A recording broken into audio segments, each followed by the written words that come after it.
everybody. Welcome back. Let's see. Let's get started. Yeah, there is a lot going on there. Um, it's all over my head, but I'm sure you guys have sorted it out.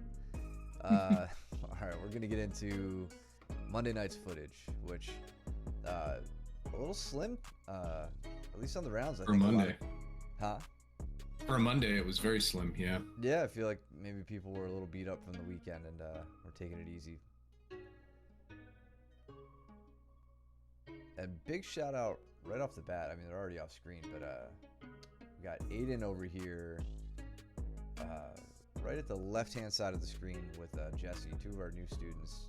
I think this was Aiden's intro night, actually. And he's friends with Jesse, so he was sticking around just to kind of get a feel for how things are. They're immediately drilling the takedown that we went over. Meanwhile, Jordan and Chris are going at it. Got Haley and Jason. Looks like Cole over here training with Josh on some stuff.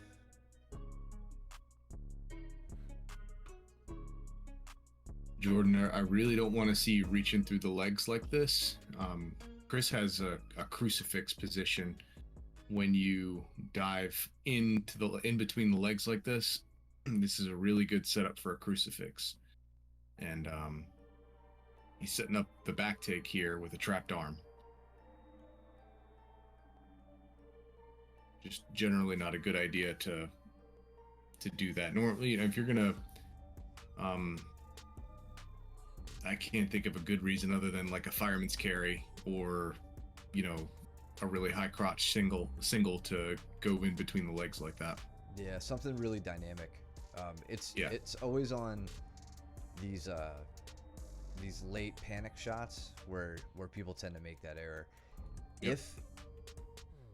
If Chris didn't have upper body grips and Jordan could circle around to his right, towards Chris's left side, then he could maybe get himself out of danger here. But yeah, as long as they're static, this is not a great idea.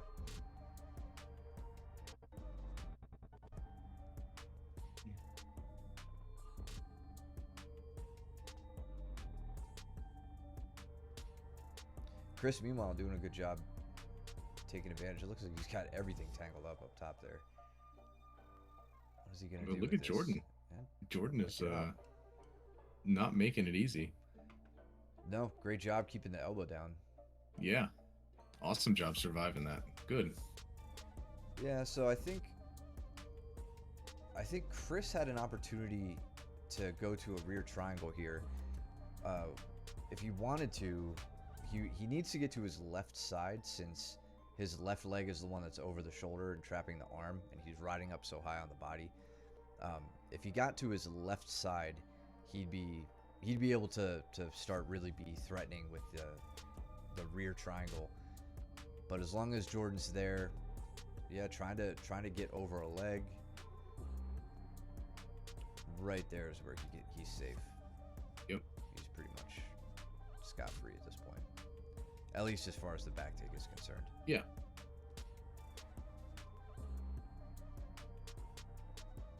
Big bridge, gets half guard back.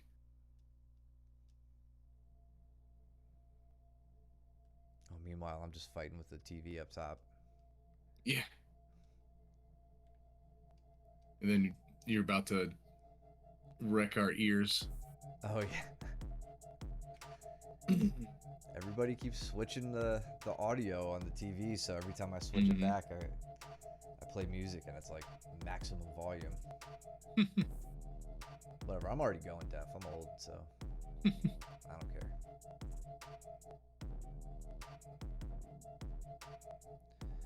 Got Joe and Gavin getting after it. And Ryan slinking in. Yeah, okay, Steven.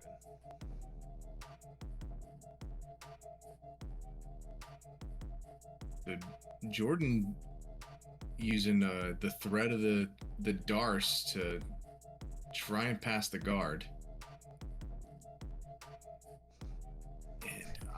And so Jordan, here you lost the guard pass from your head position. You you did a really good job with your hip position, getting around. Even your arms were really good. Shoulder pinning the hip, but here I want you to be way more diligent with your head position. So your head is now like, I'll put it like right at Chris's rib cage. I want your head and your hips are over Chris's left shoulder. I want you to think about always setting up an element of diagonal control. So your hips are in a great spot, but your head is a little too far towards Chris's head. I want your head in his pocket, like in his hip. And that will prevent him from rearing up and giving you some disruption with these knees. You already have him pinned here. Let me ask you, do you think Yep. him going for the Darce is the reason behind that? Right? From him being so being higher? higher on the body, Yeah. definitely a contributing factor. Yeah. It's Yeah, kind of like he's definitely. splitting the difference. It's either like B down pinning, so Jordan says kind of aim to pin his hip, not on his hip bone on his right. Yes. Yep. I think what Mike is saying, if you're gonna pin him and like use that as a passing position and then pin, yes. hmm I'm curious if you were set on this Darce and that's why you're up higher, but in that case, I would say you're not high enough for the Darce. Exactly. You're like You're in this middle like zone. middle ground. Yeah. Yeah. Would definitely agree with that. Hi, Ronnie. Oh, big shout out. I don't know if he's in the chat right now, but big shout out to Toriando. He right at the end of the last stream, he gifted 5 subs to our viewers. And Yeah, Bronco was thank you, one of man. them. And Really Deathborn was appreciate another that. one. Yeah, big thanks. Go follow Toriando47. Show him Mm-hmm. some love. All right. Jordan got regarded and he says, all right, I'm gonna break your leg now.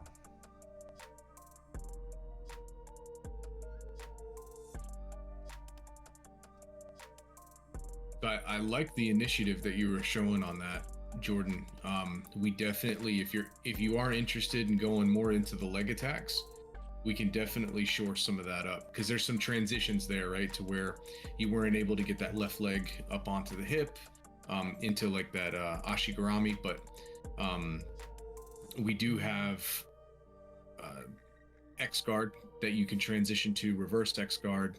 There's all sorts of stuff that you can play around with. You'll actually see me do that with Pat here in the background, because people are really good at denying single leg X or Ashi, and so there's a lot of different ways that you can configure your legs to make it really difficult for them. Yeah, I'd like to see Pat taking that foot out from his crotch. So like that's Yep. using like a V grip just to slip that foot down and start peeling apart your ashigarami or your attempts at one. Yeah, I'm playing this game of really trying to get him to reach down for that foot so that I can sneak my outside or my other foot out and around. You'll see me play that game a little bit. I'm kind of surprised he was standing with you as long as he was. Maybe it's because you had really good control over his left leg. Mm-hmm. Because he'll hide his legs and sit and try to work some heavy passes against me almost like right off the bat. So you must have had him on the defense there for a while.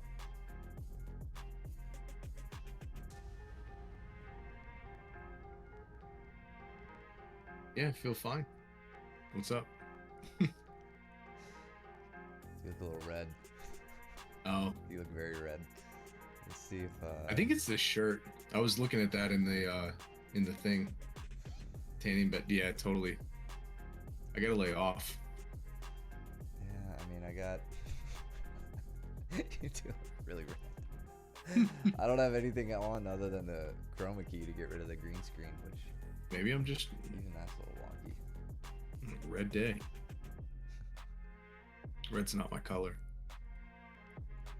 Tanning bed accident.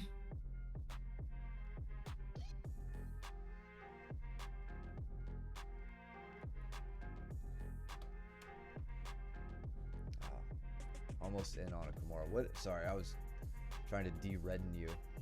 Let's see. So Jordan gets himself in another armbar predicament.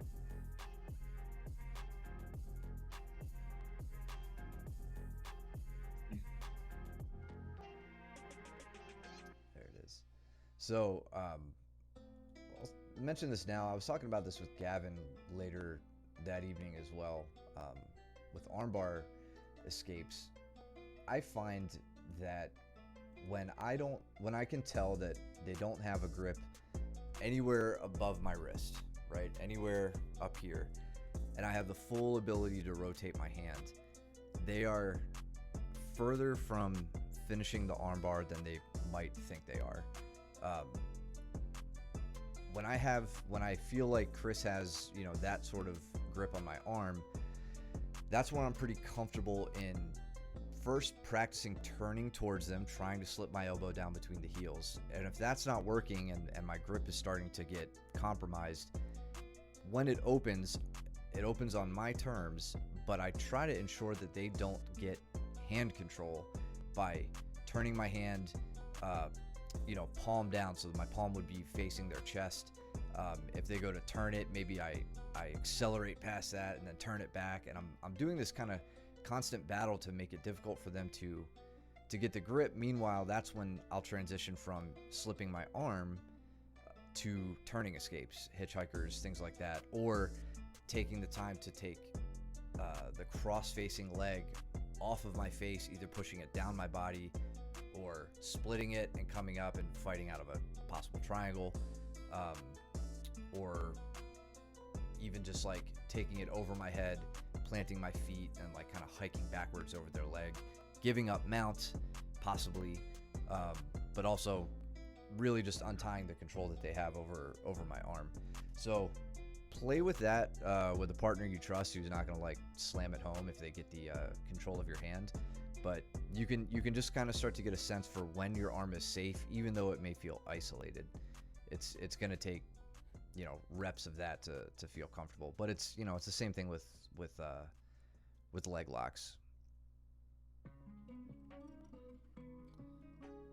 We'll skip ahead. There we go. Me and Chris, Joe, and Braden. You and Gavin. See that takedown again from Braden. Yeah, similar setup, grabbing the wrist so that Joe can't base out to the side that Braden is taking him, hitting the block with his foot, keeping the upper body going.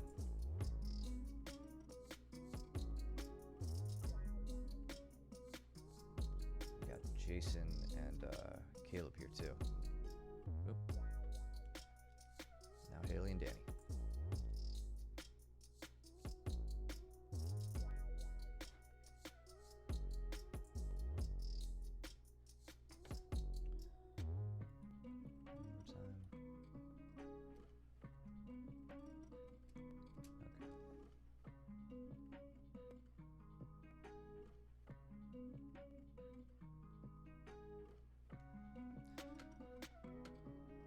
A good example from you on the standing guard break and staying calm, right? And then using it to counterattack.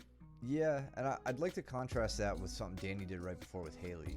So Danny sits to guard, and he gets this double ankle sweep, but the big difference between what he's doing against Haley is his legs are on the inside position. So he has all the opportunity in the world to either enter into legs, go for sweeps, whatever. Whereas Chris doesn't have that. When I go to work my standing guard break, he's got outside position with his legs, and then Mike, to your point, double ankle sweep, he drops me, I don't care, I just pinch my legs together, I hip up, I get a leg and I cross it over. I know I often tell you guys to gather both ankles. It's a good thing to do if you're looking for guard passing. I kind of already know what I want here. It still would probably be made easier if I had both legs under control. But here I switch the leg over and I use it to enter into cross ashigarami. You'll see me step my left leg in, and then now I'm looking to set up my my triangle and start to get things under control. So all the more reason why. Stand up when you're in closed guard. Doesn't matter if they put you back down. Haley with another high elbow guillotine. Let's see. This was good. So she immediately gets her guard in after being put down.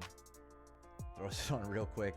Danny's rolling out, or attempting to roll out of this. That wasn't Haley. And her elbow nice and high. That was good. Dude, it's so stupid how high she gets her elbow. It pisses me off so much. Like maybe I just don't do it and I just suck at guillotines. She does it like totally naturally. Yeah.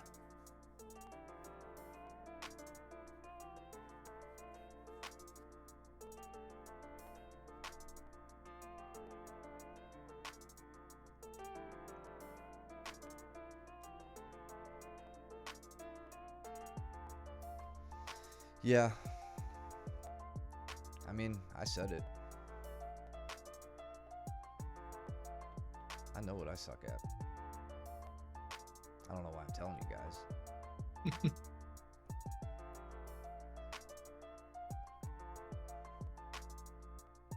So this is a pass I like to do, especially against Chris, but against anybody who's making it super difficult for me to get around. In general, you can tell I've worked my way to half guard. Let's get to a good example. So right here, I'm in a half guard position. My hips are up pretty high. Chris is framing. He's got his knee shield in. What I look to do is go for a Kimura on the far side arm. I don't really have, yeah, I'm kind of, this little like leg lever thing is something I like to do too, just to kind of put a little bit of torque on the leg and make it that much harder for him to like dig his knee shield all the way back in. But my main focus is this Kimura at this point. So if I get it, great. I'll happily take a Kimura. But really, I'm using the Kimura in this case for control, not for a submission. Because I'm going to look to roll past his guard into a T Kimura position. So you'll see I lock it up, I put my head to the mat, and I'll start to, kip and shimmy my hips out as best I can. And I'm looking to land in this perpendicular position to him where I have back exposure. If he chooses not to do anything, I have Kimura attempts that I could set up where I come back up over top. Or I could work the things like side triangles, leg scissor positions, stuff like that. So Chris isn't reacting the way I want him to, which is to roll towards my head, like in this direction. That would give me the back take. And he's blocking me from coming up on the Kimura, so I sit up and look to take the back with a T Kimura position instead. So another great position where you have a lot of options. And those are the best ones, where you have many different forks in the road that you can take.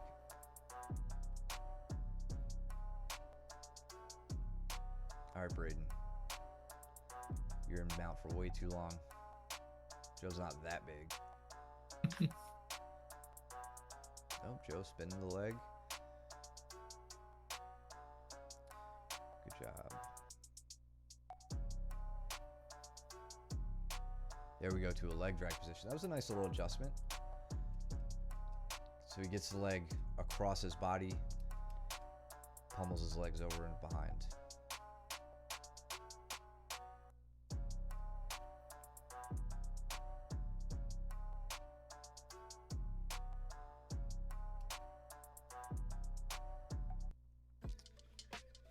Braden working to his own slight T Kimura position, but Joe gets the best of him.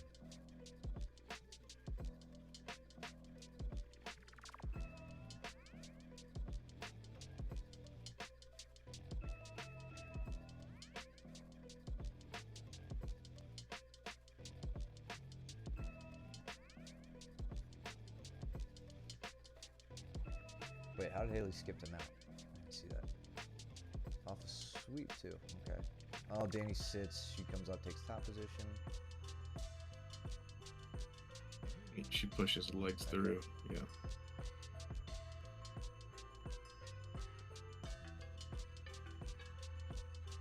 Oh, Haley. So when Danny's framing you like this is a prime time to armbar him and just be relentless. Just snap his little twiggy arms. if you don't know exactly what I'm talking about right now, oh, okay. We'll keep going. Thank you, Danny. There we go. Okay, cool, cool. I will shut up. Bam. Yeah, great. That's a great reaction to develop, Haley. Just to, on the off chance that, you know, maybe like you were talking about competing, that's perfect. Like that. Those are the kind of reactions that like you'll get out of, you know, white belts. And you just take full advantage of that.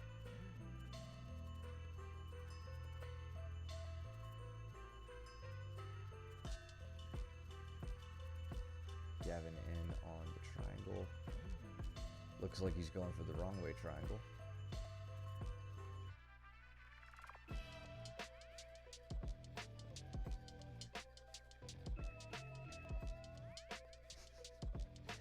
I hope it's on camera, but Gavin hit me with a super sick like ninja roll back take. Oh, really? I think it was Monday night. I was like, where the hell did this come from?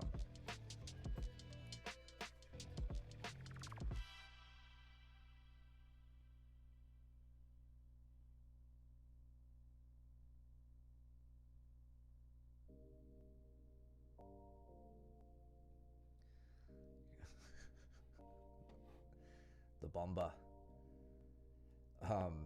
So with Chris here, this since we're in open guard week, I guess I'll highlight this. So, all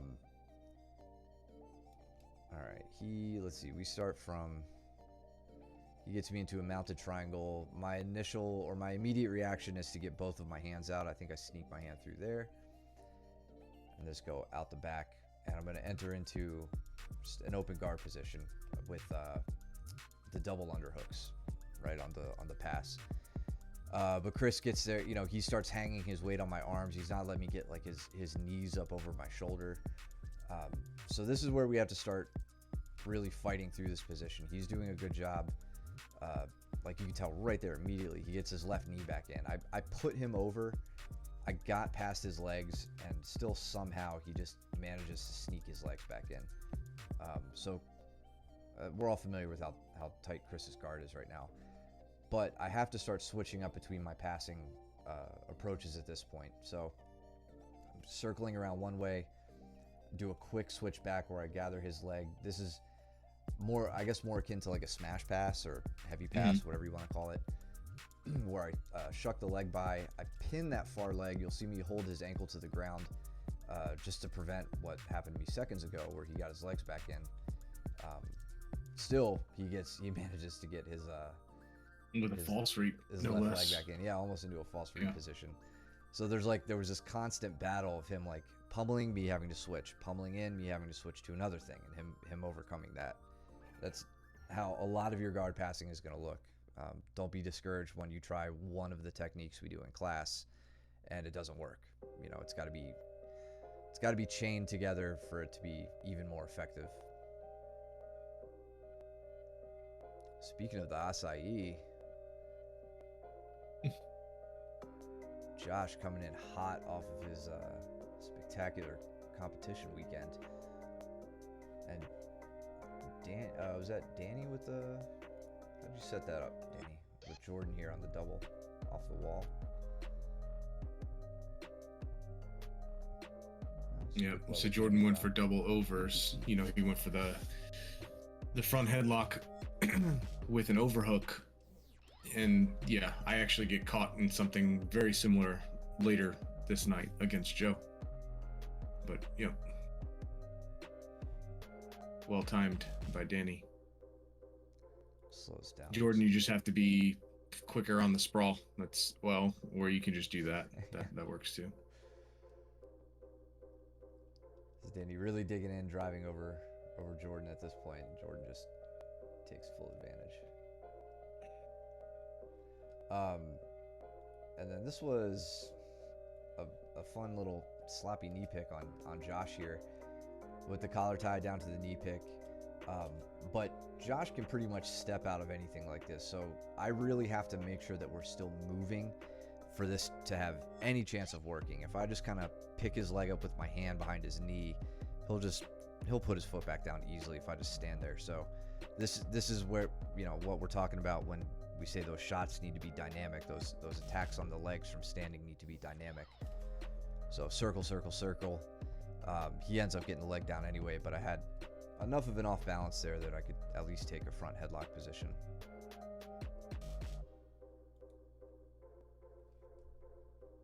That's why we bench press. That's right. To move Danny. Oh.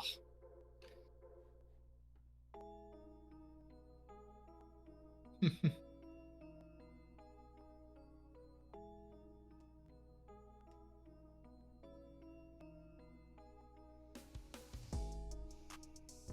think Josh was... I can't remember if I got him here or not. He made the taking the back pretty difficult. Yeah, he doesn't make it easy. The more I train with some of you, Josh doing some positional sparring with Caleb yesterday from the back, like, it sounds weird even saying it as like a brown belt, but like the value of a crossface from the back it can't be overstated. Like, that's how I ended up getting this position, or getting this submission rather. A lot of cross facing in a directional sense. Like, it was super important to is that your dog behind you or something? Oh no, oh I see, never mind. It's Chris, actually. Oh, it's Chris. I see his rash guard like poking out of the corner. It's like, no, I locked his ass out.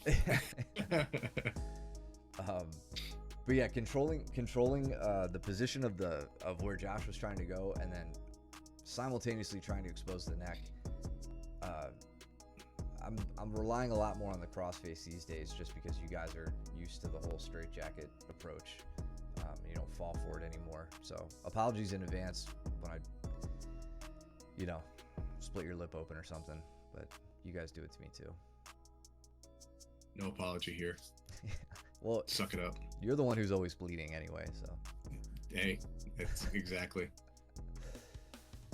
I mean, it's so much so that we have a fantastic emoji for it for all of our new subscribers. Throw in the bloody mic to the chat. Try to attempt. You try to pull the armbar. Yeah. Yeah, I was getting kind of tired of standing, and I'm like, all right, I got this locked up. I felt kind of close with it. Like, I had his posture broken down here. I had the arm for a while. I'm not gonna jump into these. You know, I'm making sure my butt is on the mat before I do these. So maybe if I jumped into it, it would have been better. But I don't care enough to do that. There we go.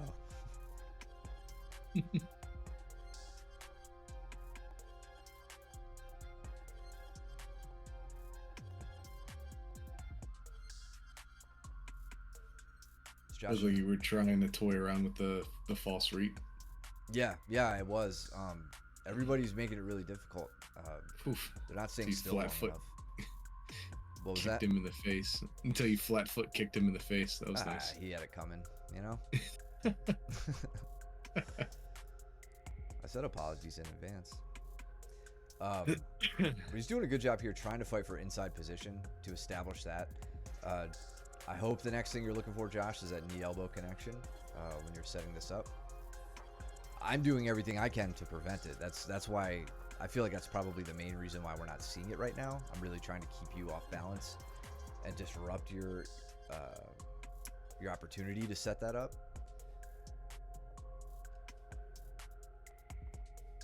You can see as you try to settle into half guard, I'm doing what I can to keep my knee shield in. I feel like Danny's just toying with Jordan over here. Stop hitting yourself.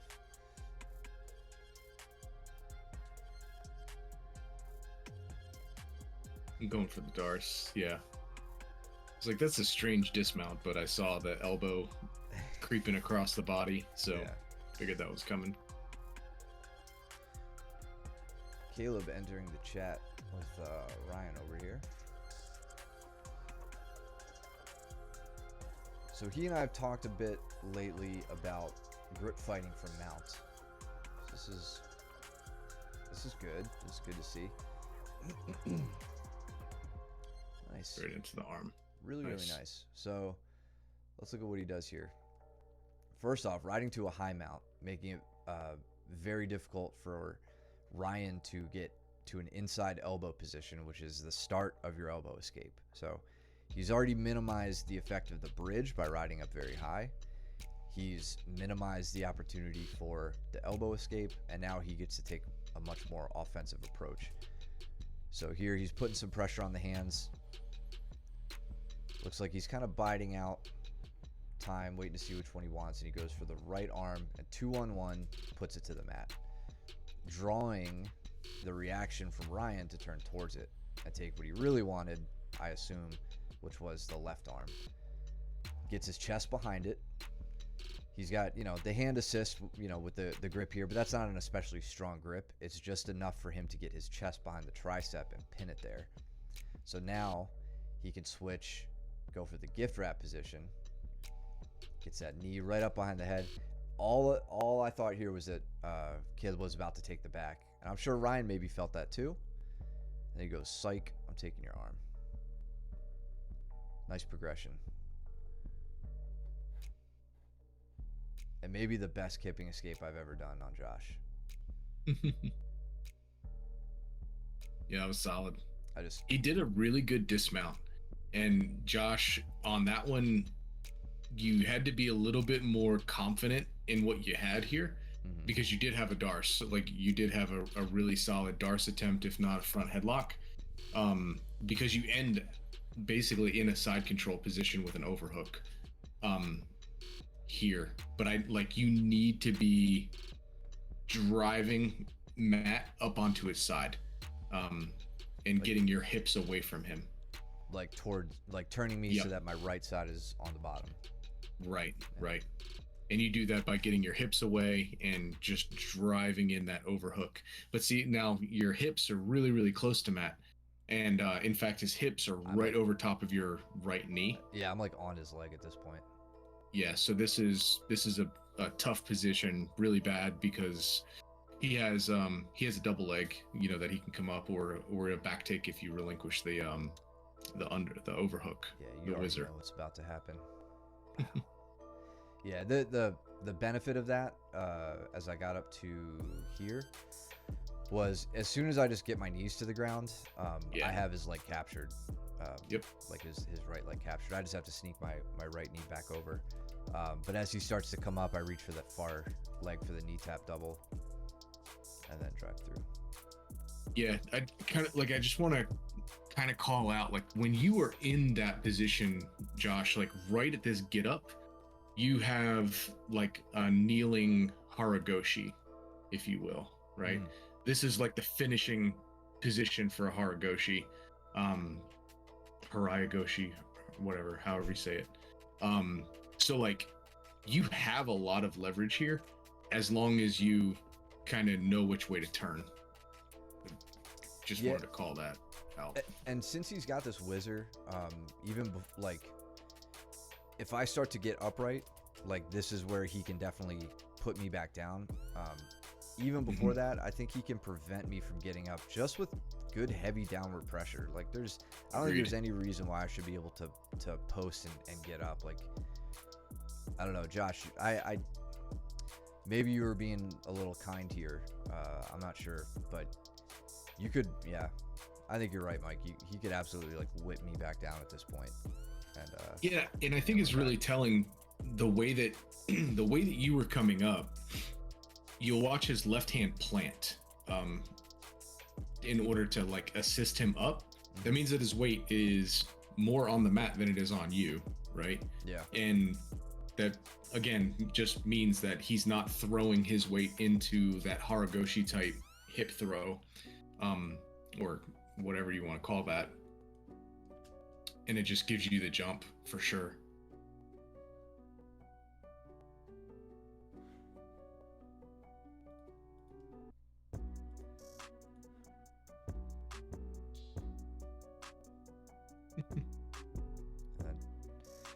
Trying to end the round strong, but Josh is no slouch with kipping escapes either.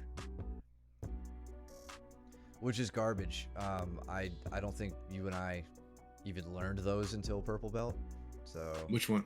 What was that? A kipping escape. Didn't learn until brown belt. I'll fully admit that.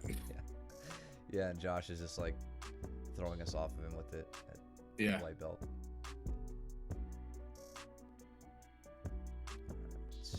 Me and Haley.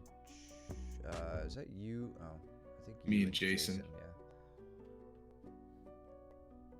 It's like hand fighting for 6 minutes with me and Jason.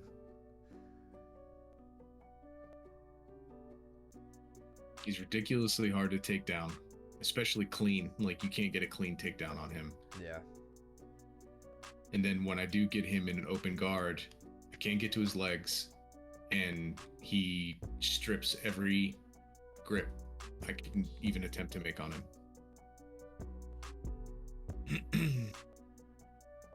Alright, Joe. Nice single leg, Joe. Are you guys doing a takedown round here, maybe? Me? No, Joe and Ryan. Oh. Just let it back up after the single. Actually, They've been really just close to the wall. Yeah. And Joe, so I'll just mention this now since we talked about it after class. For those of you who were practicing like your single leg finishes with running the pipe, a big thing that is always taught is the knee pinch on the single leg. If you want to work on takedown stuff, but okay, I got you. And Josh, let's go over it. Yeah. Yeah, we'll do it tomorrow. For sure. So with the running the pipe on the single leg finish, one of the first things you learn is pinch the leg that you pick up, pinch it between your knees, and then, put your downward pressure on, turn them, whip them down to the mat. And Joe and I were talking about that because I think he was saying like it was something that he either doesn't focus on, I'm not trying to put words in your mouth, Joe, but there was something you felt like it was a weak spot of your running the pipe finish was that knee pinch. And I think, and I'm going to put it on record right now, that the knee pinch is not that important. It's one of those things you teach white belts early on, like don't cross your legs on the back. That's kind of an important thing to think about.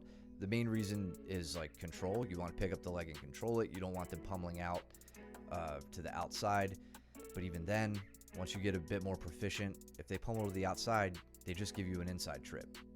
There are finishes for every reaction. So when you pick that leg up, if you pinch it, great.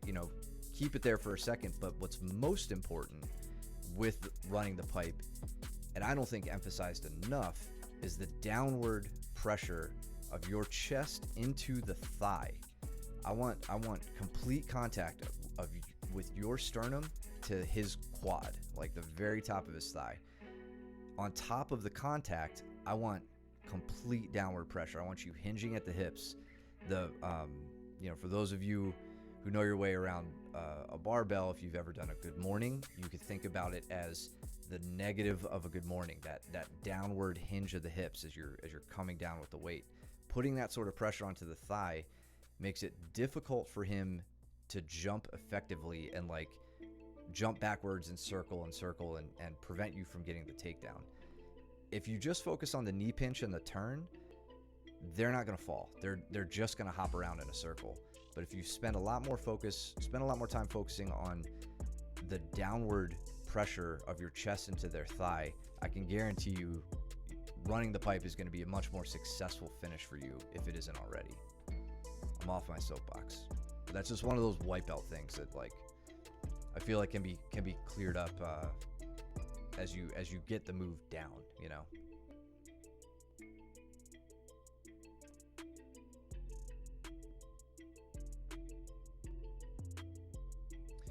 Let's see what Haley does here. Yeah, okay. So I was putting Haley through the reaction to the standing guard break.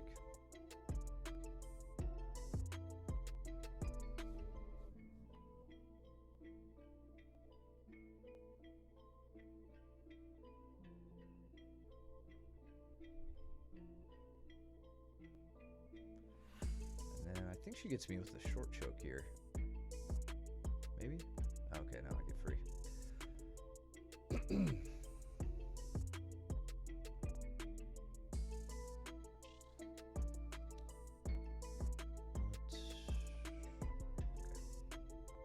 Wait a minute, did you pull guard with Jason? I wound up, yeah, I went for a really shitty knee pick, and Oh. then he just threw his entire chest in front of my shoulder. Yeah. Like I was trying to shake both of his arms off, and neither one budged. And I was just like, well, I guess I'm pulling guard. Yeah. I had a couple of good like attempts at ankle picks earlier on, but he just like he knew I was it just I guess it was just really bad setups for me, but he knew exactly what I was going for. Mm-hmm. And just I went down, maybe I touched like the front of his shin Mm-hmm. when I went down to like grab his ankle, but he backstepped out of every like maybe all three of them that I tried. Just a mount counter that I admittedly don't do enough of, but saw the opportunity here. Watch as Haley takes mount. Everybody tends to focus on capturing the leg that steps over. Perfectly viable response. But what you often forget about is the trailing leg, which happens to be pretty light as she starts to send her body weight through the other leg that's stepping over. You can see immediately I start to gather that leg instead and look for my elbow escapes on the other side. So you can kind of exploit that movement of them high legging or stepping over your body. Go for the trailing leg that's staying behind. It's normally a little bit lighter than the lead leg.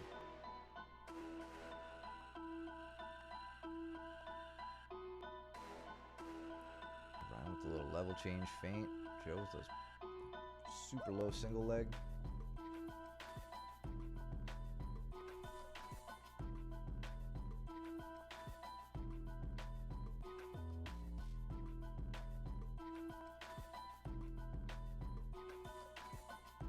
That was a very, very low single, all the way down to the ankle.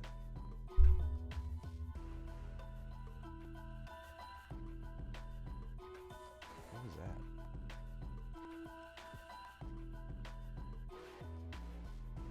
I don't know what I was trying to do there. Maybe I was trying to like cartwheel past her or something.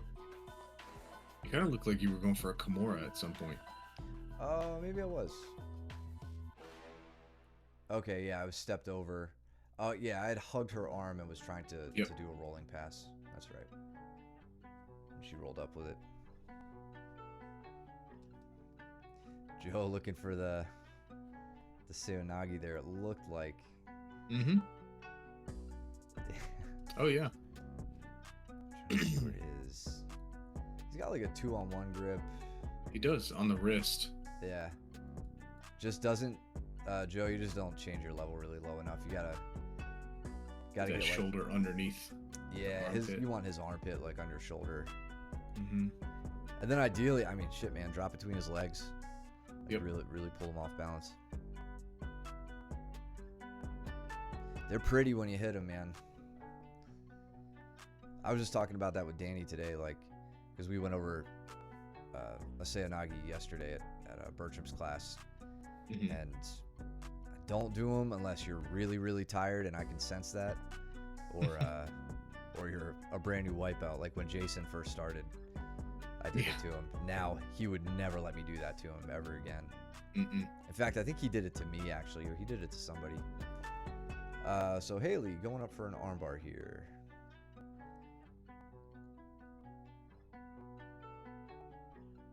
So this is kind of an example of what I was talking about earlier with hand control. You can tell she's grabbing at my wrist, but not controlling. Maybe now she's got a bit better control of my hand. Gets the cross-facing leg, but I've been able to roll out of it. So just to tighten this up, Haley, as you go for it, right here, I'd like to see you try to keep your, what I call your head side leg, in this case your left leg, keep it across my face. I don't want it coming down over the body. The body side leg, your right side leg in this case, it's fine up here where your ankle is over my shoulder. That's just, it's called like a 3/4 armbar, or your 3/4 juji. You'll hear us calling it a lot. This is all well and good when you get that leg position, but not when you have both legs down over my body. Now I have pretty good ability to rotate. You can see how my arm is kind of straight up over my head. I'm not really concerned with braking force right now. If you did have your legs in the position I was talking about, you have an Americana right here, where I would absolutely tap because my shoulder would be hurting pretty bad. But now I just have the ability, I'm getting to my knees. I think when you put me back down here, I just roll through with it and get another turning escape. And then to the guard pass.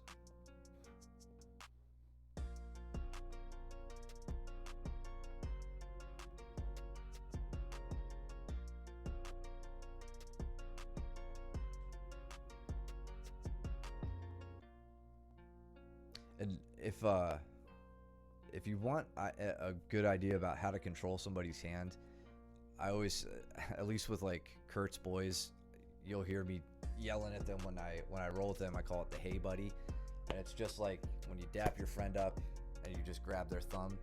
That's the idea. That's what will keep them from being able to turn their hand. So just give your opponent a high five, grab the thumb. You know, you're not grabbing single digits per se. You're just grabbing like you just, you know, dap them up and you're holding on. You're not letting go. That's gonna prevent them from being able to turn their hand. What did Haley? Oh yeah, Haley friggin' guillotines me here. After a nice ankle pick. And she did not let me cut my angle. She immediately threw her guard up and hit me with a high elbow guillotine. Nice. Yeah. Super good.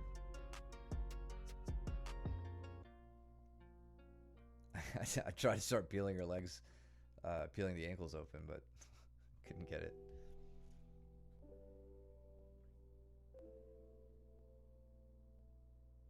I'm like beyond frustrated training with Jason. I cannot get a grip on him at all. See, Pat gets a little sweep here against Jordan. Yeah, just to get up and decides to take top control.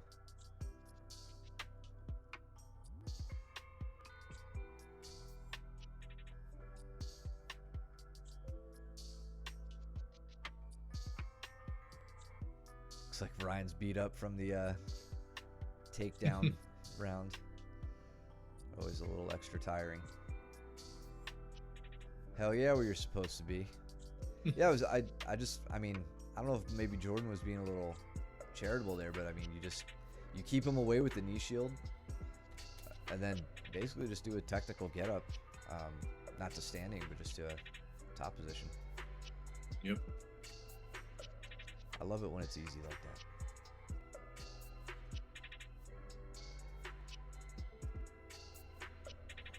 Yes, I was really focused on snap downs, and I felt like right off the start, I was like, oh yeah, I got this.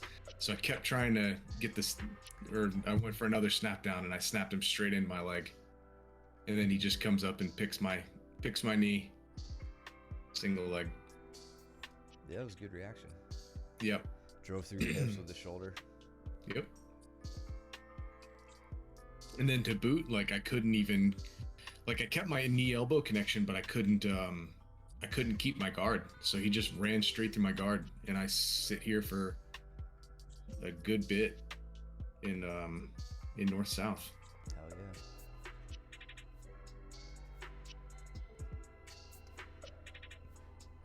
Nice move, Jason. I think I've given him his props before, but Chris has like committed himself, I think, quietly to working his stand-up. I think when he first started with us, he was pretty content to sit guard and play like a De La Riva game. But he's standing every time, really trying to put pressure on. I think really trying to feel out the upper body takedown game.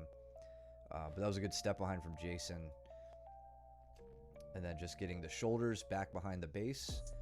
Mm-hmm. And hoisting up that leg, getting Chris off balance.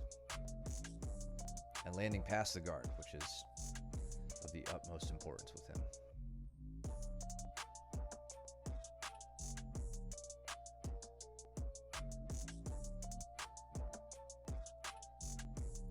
So here, I know I've talked a lot about like not having your hands grabbing your partner and like pulling them on top of you in north south. And I want to call out that the reason why my hands are facing the way they are is because Joe's right arm is threatening my right arm. I felt like it was for fear of a lat jujitami or a lat armbar. If he made a really quick switch, my arm was in danger. So where the reason why I was folding my hand backwards was actually to find his hip, because I wanted to put my hand in his hip pocket in order to, number one, so I can start creating distance, but number two, so I can tuck my arm and prevent him from being able to, crank with any sort of leverage. Yeah.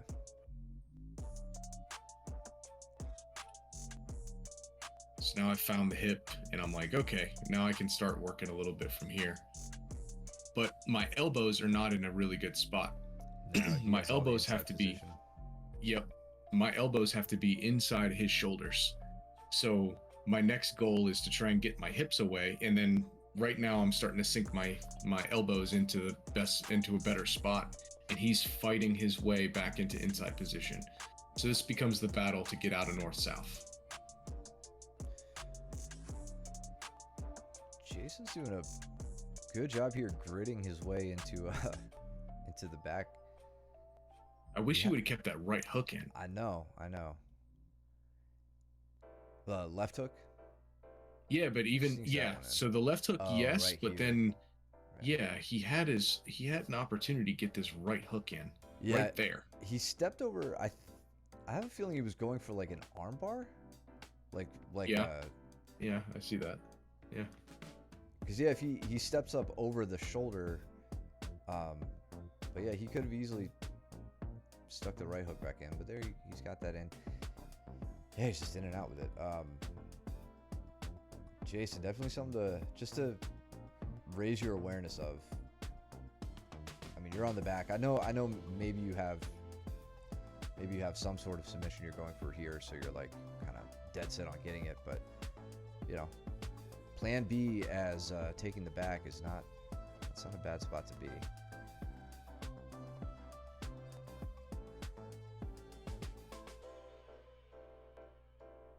yeah. So I was getting. So Matt's talked about this a lot in the past in terms of like thinking about how to get out of side control. And That's beautiful.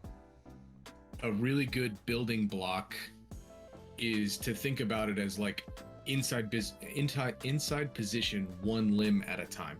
So here I'm in a really screwed up position, right? Both my arms are up above my head.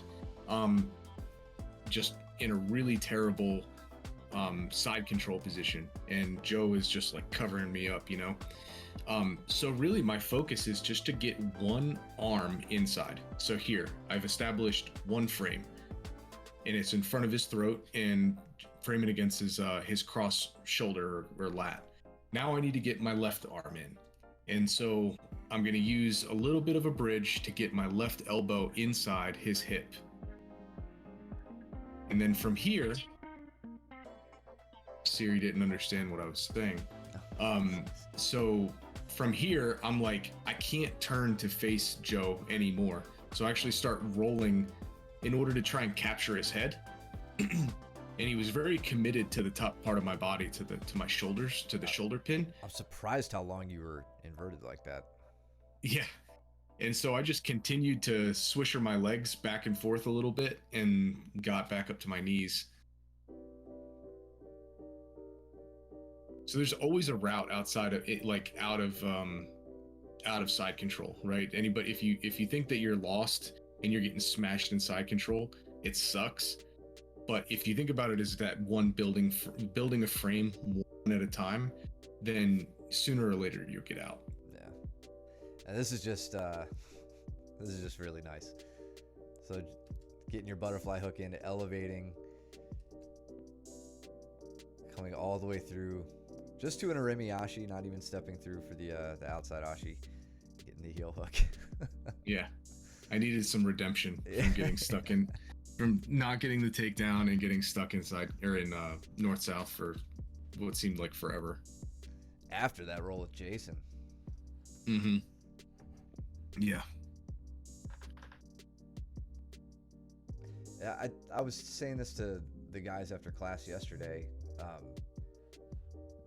I don't know, like, obviously I'm biased towards how awesome I think our school is, but there's something special about, like, our blue belts. I feel like that, like, once you guys get the fundamentals down, and you know, we see that you're operating with good good intentions, good basics, all that stuff, and you get your blue belt and you start really getting into it.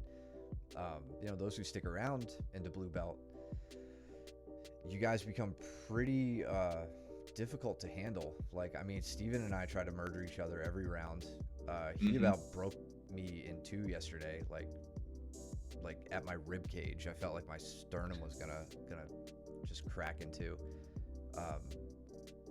Rolling with Jason, hell, rolling with Chris, who's one of our newer students. Like, you blue belts are a force, man, and it's really annoying. I like it better when I can beat you guys up, and now I'm just like, cool, I'm getting ragdolled some more. Love it.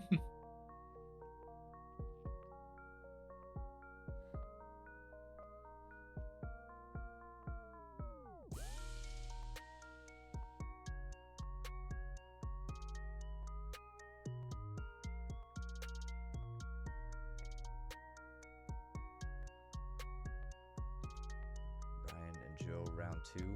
All right, front headlock position.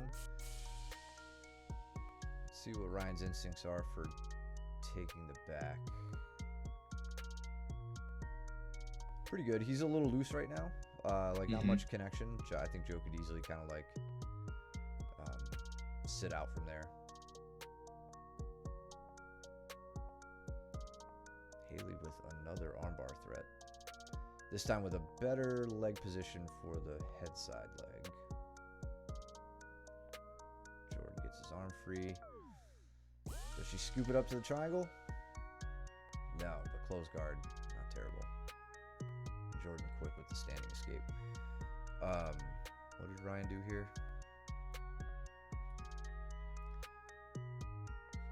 Let's see how Ryan gets that foot in. He fishes it in with his left hand. Okay. Looks like trying to create some space.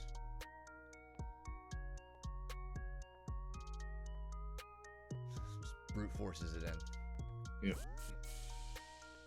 Steven misses class on purpose to dodge me. Yeah.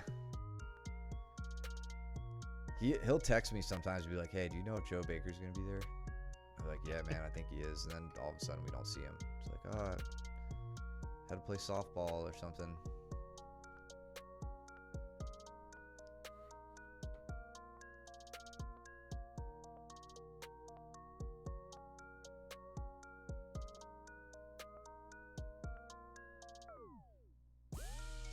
Watching Haley trying to hip bump sweep Jordan makes me feel like I'm trying to hip bump sweep Bertram or something, you know? Yeah. The struggle is real for the smaller people.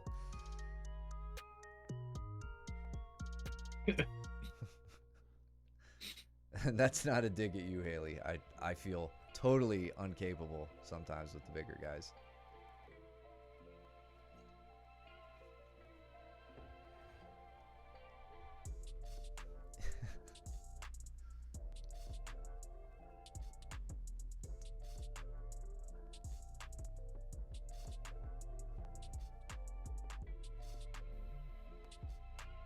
Pickleball. I know a couple people who've gotten injured. One guy completely ruptured his Achilles tendon playing pickleball. Like, insane. I actively attack Achilles tendons and have never ruptured one. I was gonna say, like, what shape is this fellow in? I mean, I don't want to dog Like, is on he a him. guy who's gonna go out and, you know, like He's not doing run with jiu-jitsu. his kid and pull a hammy? You know, like Like a standard 30-year-old. Yeah. like a standard 30. Yeah. Let's see, I want to look at what Ryan's doing here.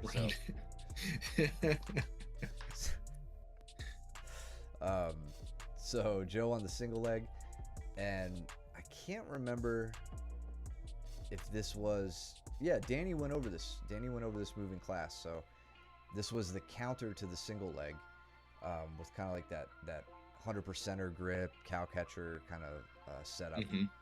Taking Joe right over, slamming his ass on the mat. I think I heard that when it happened, and I looked up.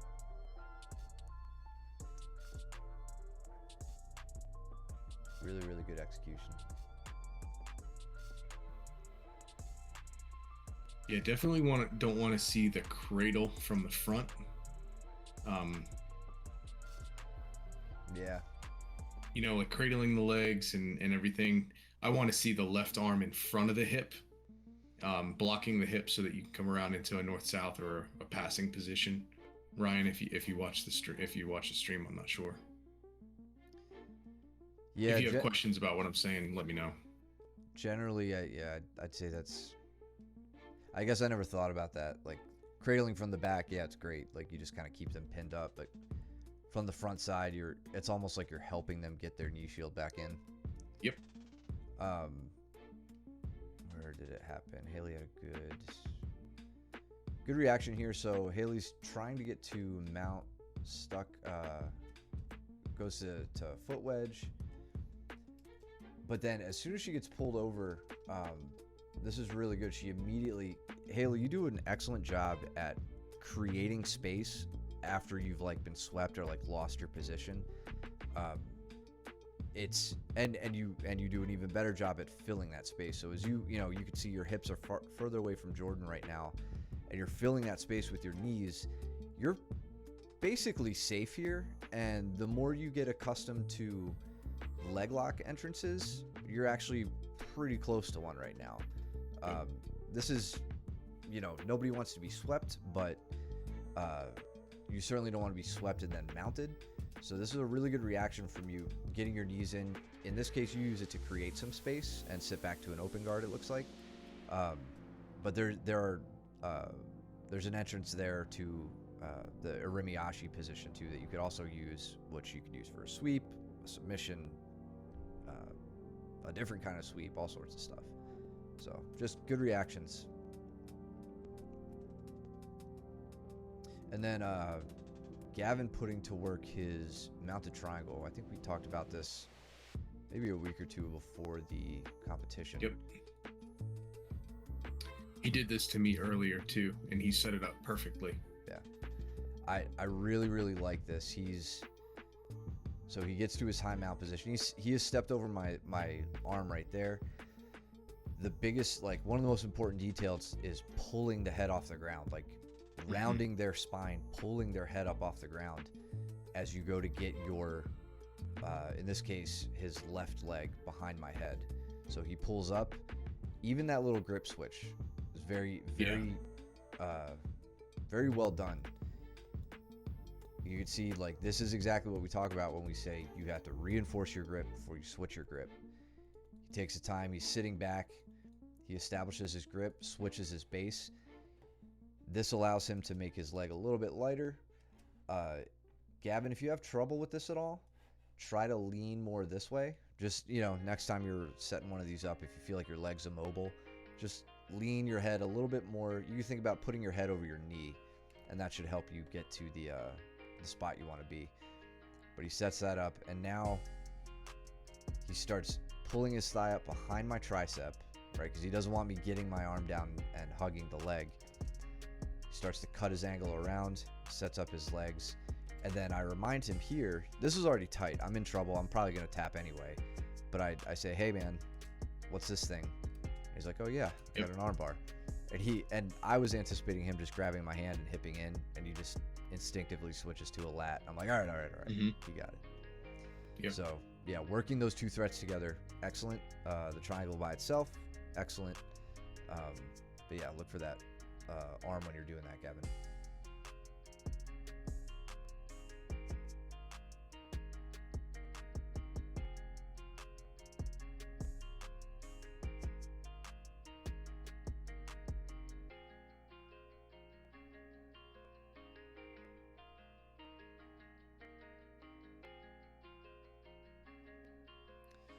Try to avoid mount because I'm not very good at escaping. I want to keep practicing mount escapes. That is the correct answer to the question nobody asked. Yeah, I mean, as a white belt, yeah, I want to see your mount escapes get super crisp. Imagine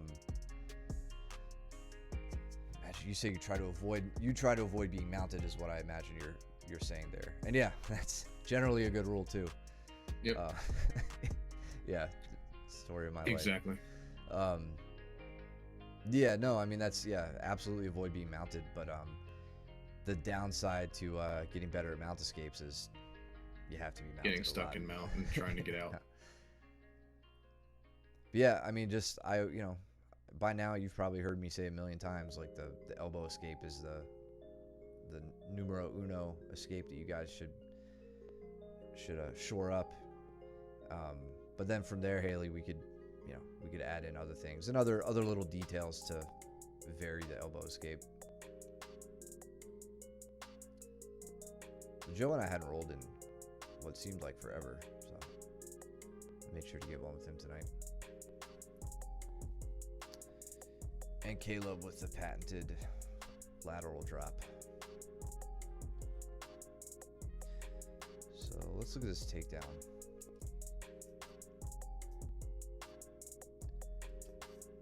After watching this whole night, Joe, you have been pretty keen on working your single legs, which I really like to see. Mm-hmm. And I think I see you getting more and more successful with them. So that makes me happy. You're immediately putting on some really good angular pressure here to get me moving. I just managed to make a grip here and set up kind of a rear crucifix position and then threaten the back take.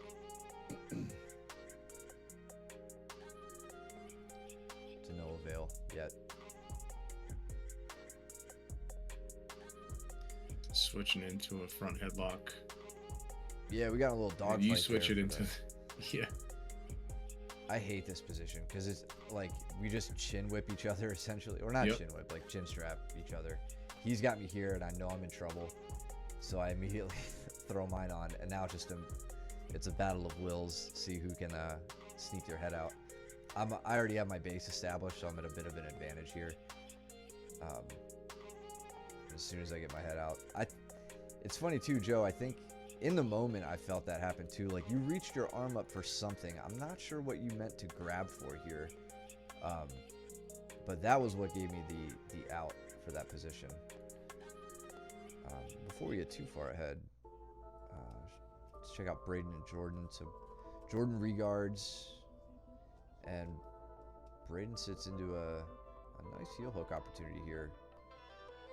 Okay, Jordan. Okay, I see. Jordan flattened his foot and managed to cut the angle.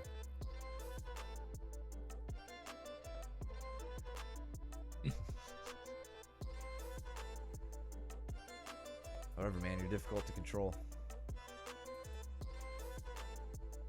That was a nice... I'd like to see you, Joe, with your bottom leg a little bit more active here.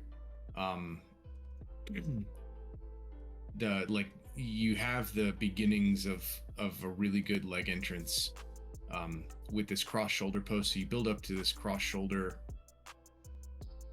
there, and you've got the leg hooked, but you're fighting to get your right leg free, right? And Matt has this under control. You can actually start to use that to your advantage, right? Matt's so focused on your right leg that he's not necessarily worried about your left leg. So if you are able to give him a little bit of a push away and slip your left leg in, you actually have an outside ashi, or it would be like a backside position that you can start going straight into a leg entrance. And the great thing is that the leg that Matt's trying to get around by controlling, he doesn't have in between his legs, which means that he doesn't have any hip control over you. You have no threat, or there's no threat of a leg attack. But if you're able to get your left leg in between his, then his right leg is very much in trouble. Yeah, basically, like, I mean, right here. If he catches my knee off the ground, like... Yep. Where is it? right here as I'm like kind of posted up.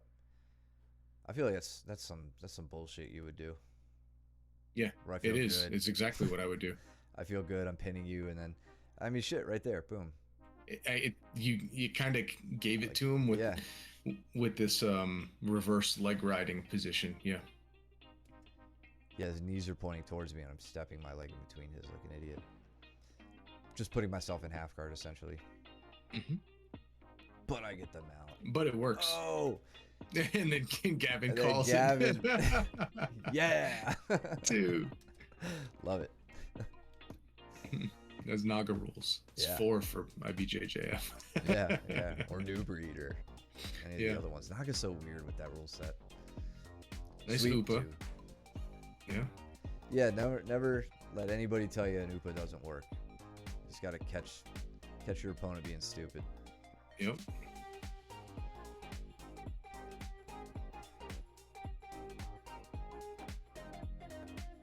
But now let's see if you can get out of close guard. He's trying to. He doesn't want to stand up without any sort of upper body control. I can Yep. respect that. It's good. Now stand. Now you got it. Stand. Second guessing himself. Yep. Yep. Braden with the Anaconda almost. Hold on, let's see this. This is like the second one he's thrown on Jordan here. Gets the roll. Gathers the... Just about gathers the arm. I guess he doesn't really need to. There, now he gets it. Mhm. Gotta finish that. Finish that. Why isn't he tapping it? Dang. Okay. That looked good, Braden. Maybe Jordan had his elbow down there. I feel like I don't have control. Yeah, you didn't. And I'm not saying that to dog on you. That was here, we'll look at it. Look at it in fast motion. Watch how much hand fighting's going on here. Like there wasn't a significant moment where I didn't break grips through this initial exchange. What I do like is that, Joe, you're using so often we get caught up in this, like we talk about V grips, right? And we basically show V grips as like thumb down, and you actually are going thumb up in a lot of in this exchange. And I like that you didn't get caught up in thinking that you had to be like thumb down. Maybe you did. Maybe that's why you felt kind of uncomfortable. But that thumb up V grip or reverse V grip, whatever you want to call that, is a really strong position. And you can actually kind of settle your hips down before you stand up in order to square Matt back up with you and then start to stand. Yeah. But Matt's doing his damnedest to dig into this leg to make you feel very uncomfortable, and it looks like it's definitely working. Just trying to get him off balance. Yeah. That's usually okay. Good.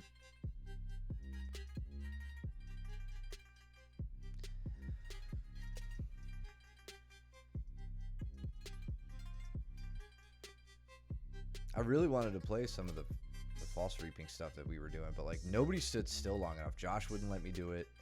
Yep. Joe doesn't let me do it here. Yeah, you're in like a De La Riva, or you're in De La Riva. I was thinking about the De La Riva back take from standing because Danny and I were talking about it like last week. He was considering going over it at class. I was like, yeah, I haven't purposefully gotten that in a while. Like, let me see if I could pull it on Joe. And again, no, he just like didn't let me do it. Yep. If I had a gi, it might be a little bit easier. That's one of those that definitely helps. Hang on to the belt.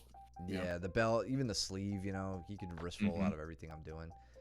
This was a good little scramble that we had. Yeah, he's straight on the neck. Yes, he was, which is why you saw me take that defensive roll. Yep. So, how did this happen? I forgot how it all happened. So he jumps up, wins the head height battle here. Really, really good. Immediately on the front headlock. And then as I try to get around, I'm stuck on the strangle side. I don't have the opportunity. I think it was either at class or on the last stream. I can't recall now, but I was talking about how I don't necessarily care about making sure my neck is safe as a priority in guillotine threats. I think about my hip position, my body position, and I use that to get my neck safe as opposed to just grabbing the hands. Here, I'm thinking that, and I go, all right, let me get my hips to a good position, and I can't. Joe's completely blocking me. I can't get to cross side. If he starts to crunch, this starts to get really tight really fast.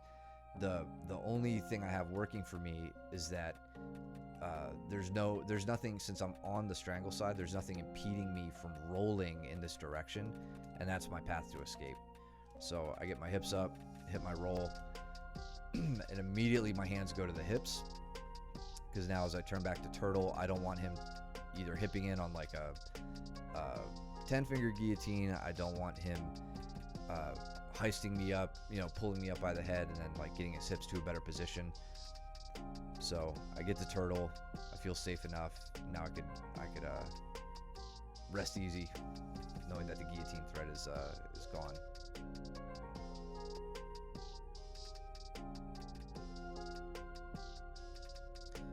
I think this was probably a pretty pathetic attempt at a leg entrance for me. I didn't get anywhere near attacking his legs.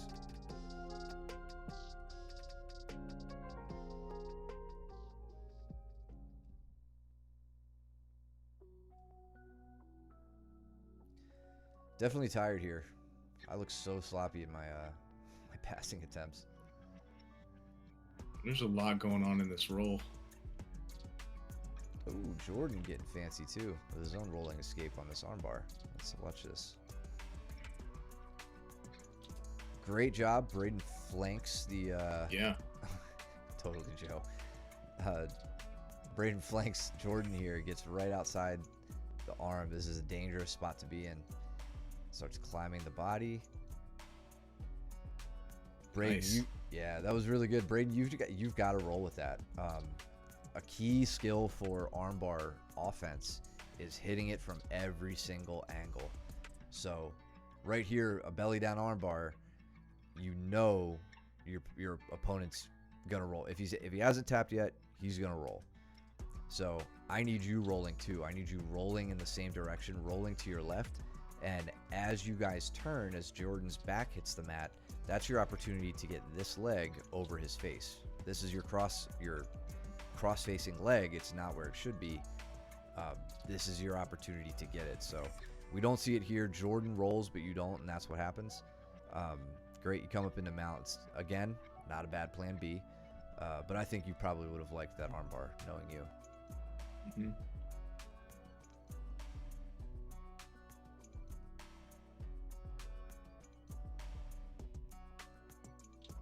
Really looking to finish out the round with a guard pass, but don't think I get it.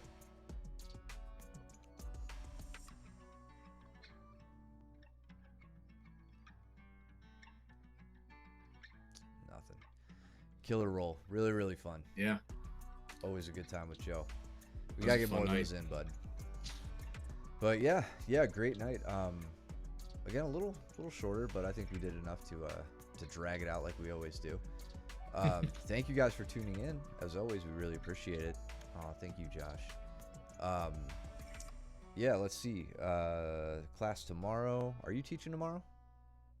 I don't think so. Oh, is Luke back? Okay, I don't know. Yeah, he got back today. But yeah, he messaged me and asked me if I was teaching tomorrow. I was like, I don't remember getting asked, but I can. Yeah, I think I'm So teaching we'll see. Saturday. So Okay. yeah, you guys stick around if you want some sweet brown belt instruction. We will be there. Kade Rotolo is defending his jiu-jitsu belt with 1FC on Prime this Friday. Thank you for the reminder, James. Yeah, that should be a good Thanks, fight. James. A good match to watch. Anybody with Amazon Prime. Speaking of, if you have Amazon Prime, use your Twitch Prime to subscribe here. We really appreciate the support. Nice segue. Thank you guys. Really appreciate it. And yeah, we'll have to. I missed the last decent 1FC event. I still haven't watched Mikey's last match, so I'll have to tune in. This Gary's up in July or August. July, I think. Yeah, against I don't know if he's a Magomedov or I forgot the gentleman's name, but one of the Dagestanis. I am stoked for that match. That's gonna be so fun. Yeah, and I'm sure James, please remind us. You seem to you know the MMA and the fight schedule better than I do at this point. Mm-hmm. Yeah, I know. I know I can rewatch it. I just need to sit down and do it. I just haven't done it yet, but I will. In any case, again, big shout out to Toriando. Thank you for the gift subs at the end of our last stream. Really appreciate the support. Go follow Toriando47. He's an official good friend of the chat, so throw him some love too, or a good friend of the channel. Here's his handle. You guys can go give him a follow. And yeah, in any case, subscribe here if you like what we're doing. Follow us if you like what we're doing. You can also subscribe at YouTube. And yeah, we'll keep it at that. Thank you guys. Make sure you get back to class this week, and before you do so, trim your nails and do your laundry, and don't be stinky, and we will see you there. Later. See ya.